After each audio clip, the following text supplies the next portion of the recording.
नमस्कार, मैं हूं नबीला काजी और आप देख रहे हैं वीसीएन टाइम्स। आइए देखते हैं छत्तीसगढ़ के साथ देश की 10 बड़ी खबरें फटाफट अंदाज में।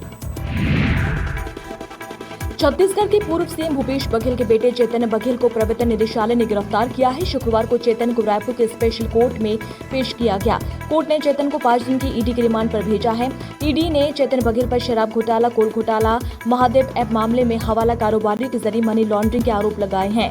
ईडी के अधिकारियों ये सबूत उनके करीबियों की पूछताछ के बाद मिले हैं। चेतन बघेल के खिलाफ किसने ईडी को सबूत दिए, किनके माध्यम से पैसा पहुंचा।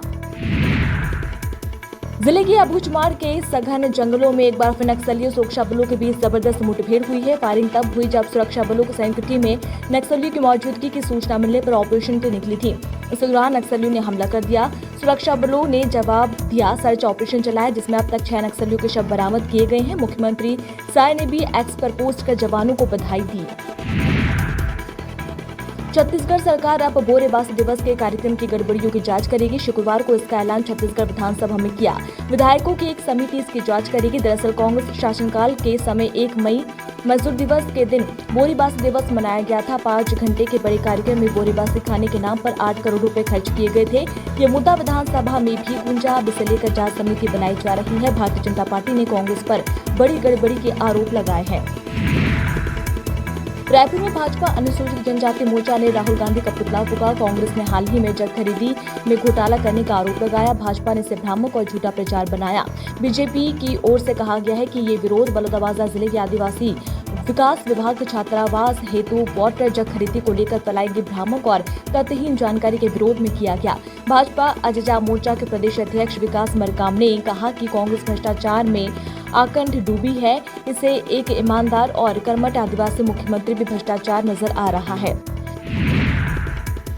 राजिम नवापारा में एक महिला ने खुदकुशी के लिए महानदी पुल में छलांग लगा दी। आसपास के लोगों ने देखा तो हड़कंप मच गया। पुल पर लोगों की भीड़ जमा हो गई। हालांकि महिला की जान बच गई। महिला पानी में गिरने के बाद खुद तैरकर पुल पर एक पिलर के बीच बैठ गई। महिला के छलांग लगाते ही लोगों ने घटना की सूचना पुलिस को दी। सूचना मिलते ही नवापारा पुलिस मौके पर पहुंची और गोताखोरों की मदद से महिला को सुरक्षित बाहर निकाल लिया गया। घटना नवापारा थाना क्षेत्र की है। हाईकोर्ट ने प्रदेश के चर्चित शराब घोटाले के केस में पूर्व आबकारी मंत्री कवासी लखमा की जमानत याचिका खारिज कर दी है। कवासी लखमा शराब घोटाले केस में जेल में बंद है। कोर्ट ने कहा, मामले की गंभीरता को देखते हुए जमानत नहीं दी जा सकती। मामले की सुनवाई जस्टिस अरविंद वर्मा की बेंच में हुई है। शराब घोटाला मामले में ईडी ने पूर्व आबकारी मंत्री कवासी लखमा को इसी साल 15 जनवरी को गिरफ्तार किया था। इस मामले में ईओडब्ल्यू ने भी केस दर्ज किया है और गिरफ्तारी की, जिसकी जाँच के बाद चार्जशीट पेश की गयी।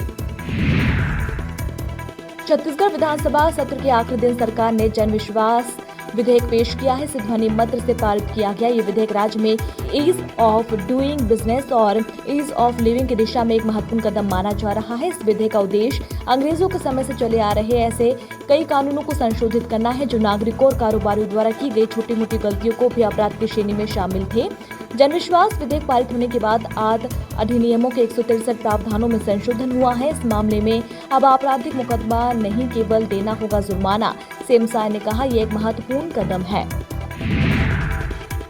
केंद्र सरकार ने राज्य सरकार को बड़ी सौगात दी है। ये प्रदेश के किसानों के लिए अच्छी खबर है। केंद्र सरकार ने 2024-25 के लिए केंद्रीय पूल हेतु चावल उपार्जन के लक्ष्य को 70 लाख मीट्रिक टन से बढ़ाकर 78 लाख मीट्रिक टन कर दिया है। इस फैसले से राज्य को 1200 करोड़ रुपए में मदद मिलेगी। ये निर्णय राज्य के लाखों अन्नदाताओं के परिश्रम और विश्वास को सशक्त करता है। मुख्यमंत्री विष्णुदेव साय ने इस निर्णय पर प्रधानमंत्री नरेंद्र मोदी और केंद्रीय उपभोक्ता मामले, खाद्य एवं सार्वजनिक वितरण मंत्री प्रहलाद जोशी का आभार व्यक्त किया। छत्तीसगढ़ के कई जिलों में भारी बारिश का दौर जारी है। भारी बारिश के कारण बिलासपुर जिले के कोटा ब्लॉक बाढ़ की हालत बन गई है। पिछले दिनों हुई लगातार बारिश के बाद यहां के नदी तालाब उफान पर है, लेकिन इसी दौरान यहां के बरद्वार गांव में एक अजीब सी घटना घटी है। गांव के लबालब भरे तालाब का पानी अचानक से कम होने लगा है। जब ग्रामीणों ने तालाब से पानी कम होने की बात सुनी तो देखने पहुंचे। इस दौरान सभी हैरान रह गए। तालाब का पानी एक गड्ढे के अंदर जा रहा है। लोग इसे कुदरत का चमत्कार मान रहे हैं। फटाफट खबरों में फिलहाल इतना ही। जल्द हाजिर होते हैं नई खबरों के साथ। नमस्कार।